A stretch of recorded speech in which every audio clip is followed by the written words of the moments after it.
Hello, my name's Amanda Gazidis. I'm a HSP who lives in Glastonbury, and I'm also a grassroots campaigner.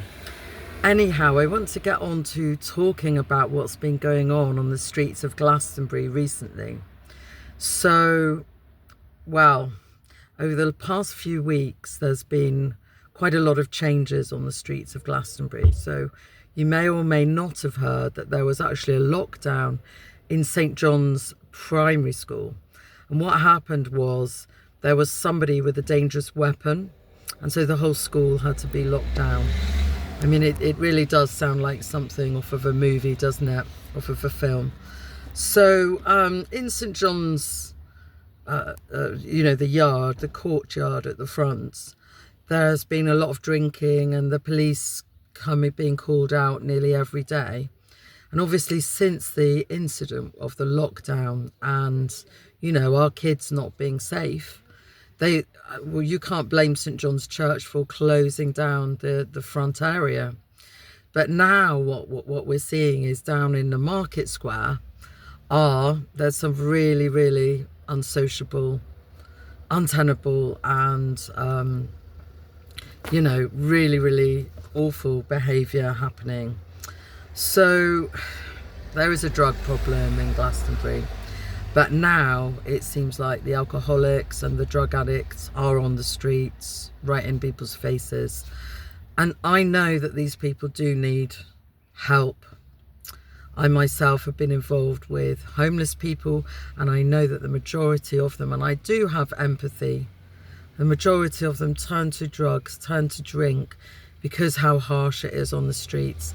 And a lot of them themselves have been abused. So it's not that I don't feel the empathy there, but I am also a concerned resident. I'm concerned for those businesses around the bottom of the high street.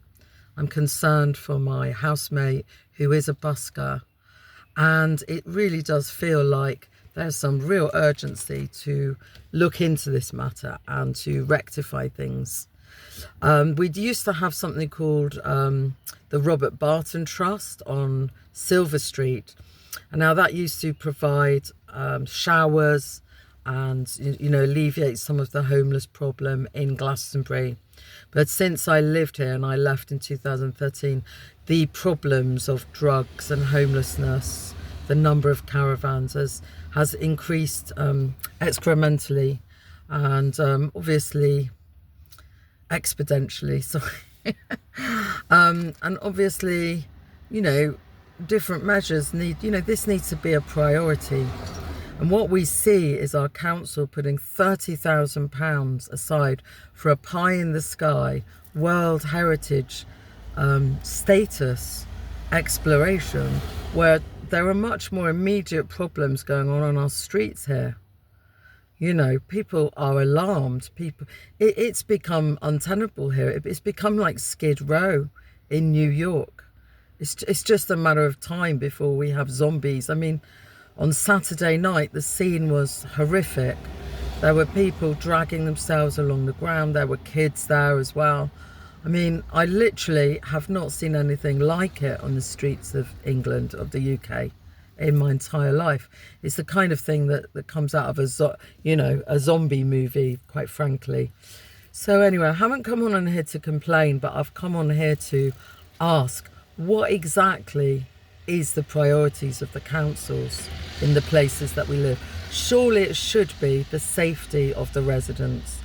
I've seen one of the councillors quite concerned and asking the public on Facebook what they think. However, this is an urgent matter.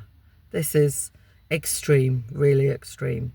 And I would urge those councillors to maybe think about where the money that we are paying should be going. It should be to keep the town safe. It should be also to, offer these people who have lost everything, who are destitute, who are on the streets, who are addicts as well. They should be really sorting out these problems, right at the base level. Anyhow, these are my thoughts for today. And if you've got any suggestions of how things could improve, you know, more so than just putting up more CCTV cameras. Maybe the police are not doing their job. Maybe the council needs to put more money into this and take it more seriously. Anyhow, that's me. Thank you so much for watching. Enjoy your day. Bye for now.